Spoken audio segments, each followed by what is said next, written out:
Sebelumnya kami akan mempresentasikan mengenai tugas besar yang sudah diberikan pada mata kuliah kegiatan buatan. Di sini kelompok kami mengambil satu kasus yaitu tentang prediksi cuaca dengan menggunakan metode supervised learning yaitu KNN. Di sini kami ada 3 orang dalam satu kelompok. Yang pertama ada Mas Anda General Rizal, kemudian ada saya Anjas Mulyati, dan ada Mbak Deila Sarina. Selanjutnya bisa dijelaskan oleh Mbak Delia, waktu dan tempat yang silakan. Latar belakangnya adalah cuaca ekstrim tidak hanya bisa berdampak pada aktivitas sehari-hari, tetapi juga kepada kesehatan tubuh seseorang. Kuman dan virus lebih cepat menyebar di cuaca buruk. Penting untuk mengetahui cara agar tubuh tetap sehat. Metode dari KKN adalah konsepnya sederhana. Untuk mengklasifikasikan sebuah data baru, algoritma ini mencari tetangga terdekatnya berdasarkan jarak. Kemudian menentukan label atau nilai berdasarkan mayoritas tangga terdekatnya. Untuk klasifikasi atau rata-rata nilai tetangga terdekat untuk regresi. K dalam KKN menunjukkan jumlah tetangga terdekat yang akan dipertimbangkan dalam proses mengklasifikasikan atau prediksi nilai. Perancangan model KKN. 1. Data understanding. 2. Data cleaning. 3. ADI atau exploratory data analysis. 4. Data preparation. 5. Modeling. Terdapat pada dataset di link tersebut. Dan selanjutnya demo.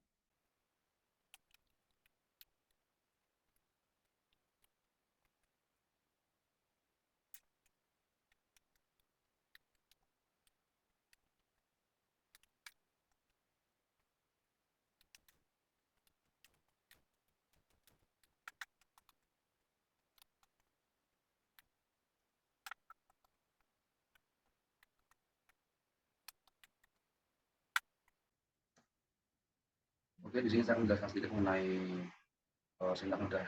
Saya tuliskan yang pertama ada kolom pertama yaitu mengimport beberapa library yang tersedia pada sekitar waktu, yaitu ada Pandas, Nampi, dan Matplotlib. Kemudian ada mengimport sebuah metode yang akan kami lakukan nanti, yaitu metode KNN. Ada network classifier, kemudian ada preprocessing. Selanjutnya itu membaca sebuah dataset, yaitu dataset yang kami gunakan Seattle-related.csv. Selanjutnya masuk ke data understanding dalam sebuah perancangan machine learning.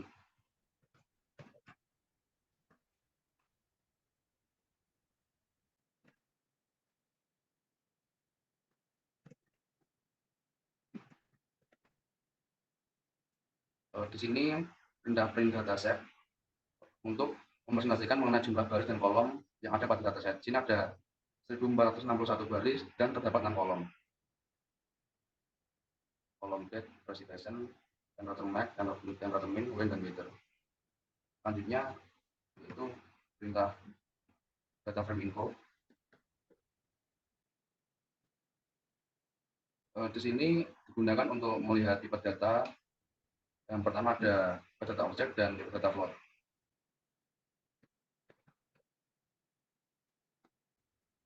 Kemudian ada data frame script.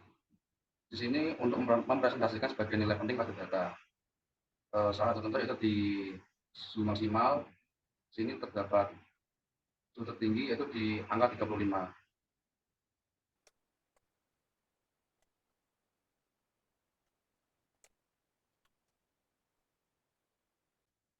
Di dalam perintah data frame weather.elucons ini memperlihatkan nilai unik, yaitu di sini terdapat dalam sebuah kolom cuaca terdapat hujan, kemudian ada panas, dan ada kabut, gerimis, dan salju, di mana di hujan dan panas ini memiliki sebuah data yang paling tinggi itu di angka 641 dan 640.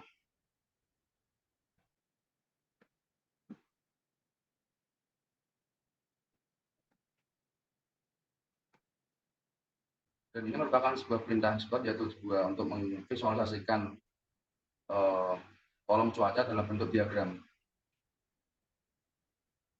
Kemudian masuk ke data cleaning.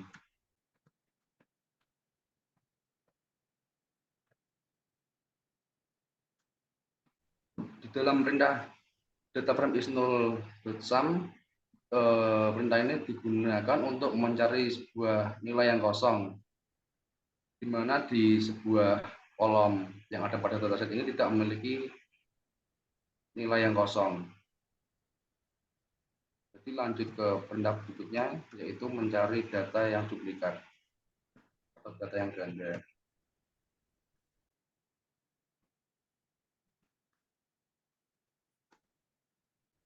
Dalam data duplikat ini tidak memiliki data yang ganda, jadi proses pengolahan bisa dilanjutkan ke langkah berikutnya, yaitu exploratory data analysis.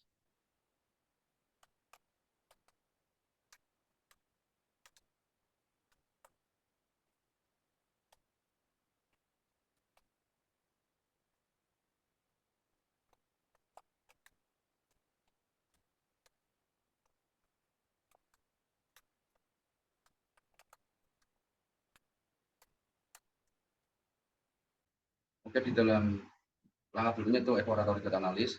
Di sini dijelaskan bahwasanya data yang memiliki tingkat banyak dalam pengambilan dalam kolom cuaca itu terjadi pada waktu hujan dan panas. Jadi dalam perintah ini dapat divisualisasikan seperti sama dalam perintah sebelumnya.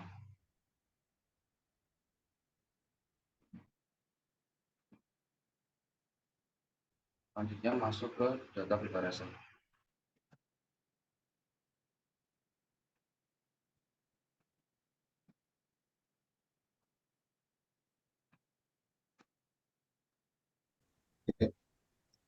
Nah, pada langkah kali ini, bagian data preparation kita mengonfigurkan sintaks DF yang berfungsi untuk melihat 5 data teratas pada dataset yang kita gunakan. Kemudian selanjutnya masuk pada step data preparation.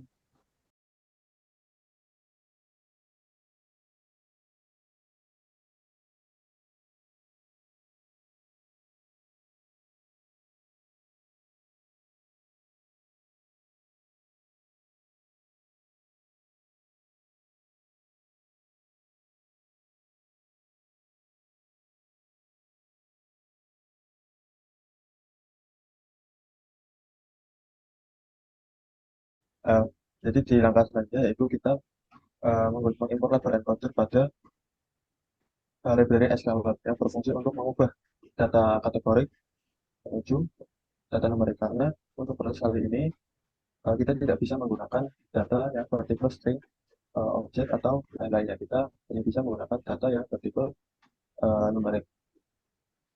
Nah, setelah data head yang tadi kita level encoder, data yang tadinya seperti di date, kemudian di winter yang tadinya berisi tanggal, kemudian berisi cuaca yang tadinya uh, menggunakan tipe data string atau huruf, ini diubah menjadi angka melalui level encoder tadi.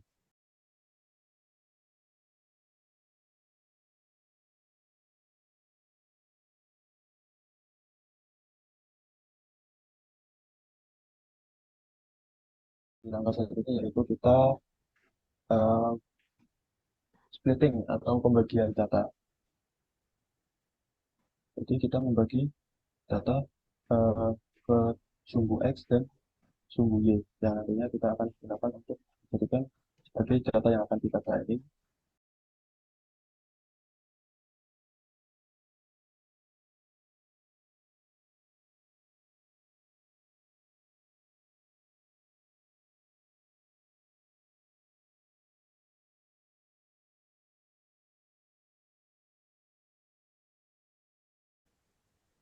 Oke, kemudian untuk menjelaskan tadi, maaf, apabila sempat terputus, jadi pada slide 18 kita membagi dataset, mengambil dataset itu 0,2 dari dataset, jumlah dari seluruh dataset kita ambil, kemudian kita jadikan sebagai data untuk di training. Kemudian pada slide 19 kita men-training data yang itu kita melihat nilai hasil dari trainingnya.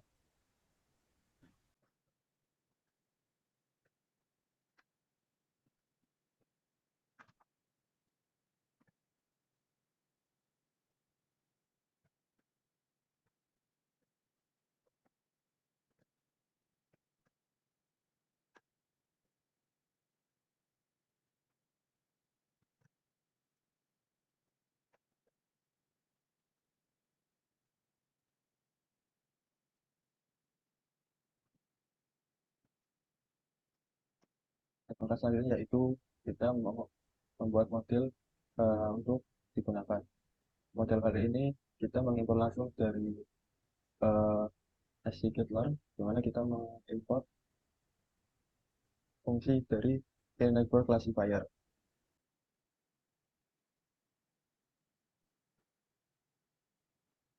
Dari hasil menggunakan model tadi, kita mendapatkan akurasi KNN sebesar 68,26%.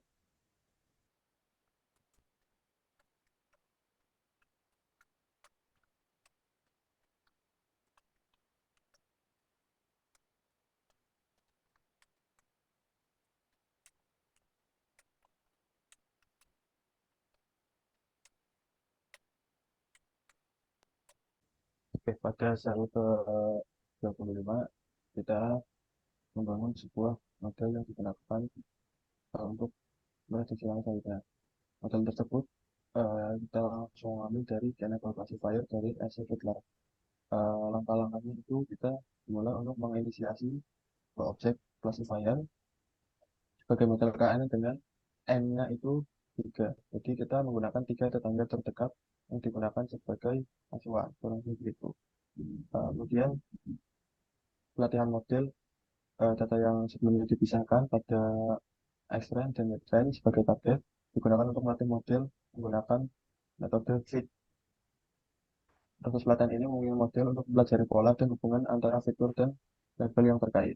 Kemudian pada sel 27 kita menjalankan testing dengan data-data baru yang ingin kita prediksi dari model sebelumnya. Dari data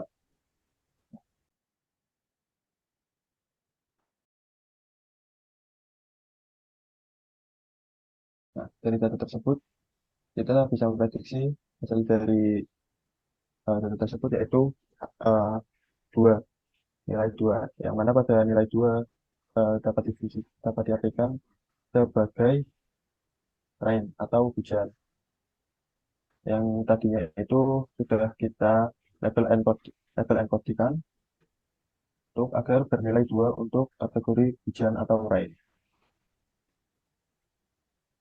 Ya, mungkin cukup sekian presentasi dari kelompok kami. Apabila ada kata yang kurang dikenal, mohon maaf ya sebesarnya. Saya akhiri. Wassalamualaikum warahmatullahi wabarakatuh.